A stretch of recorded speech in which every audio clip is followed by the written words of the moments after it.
Okay guys, I got the actuator motor back into this area here. I've already pulled one side of the tape out over the brush. Here's the other side here.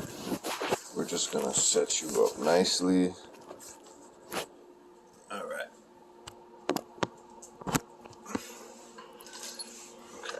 As you can see, I still have a piece of tape here. Okay. And it just kind of goes through and it goes across the bottom.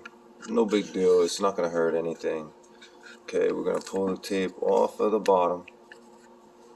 Okay, and then we're gonna make sure it's loose at the top. I'm just gonna take the tape, pull it right through. I'm gonna try not to move the actuator while I'm doing it. Okay, because you don't want them brushes to pop back out. Come on. There's the tape. Actuator motor sitting in the right spot. Okay.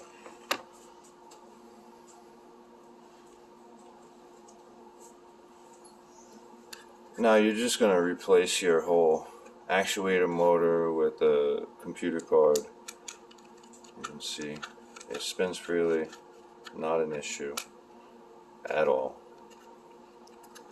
Okay, but them springs have to be in there.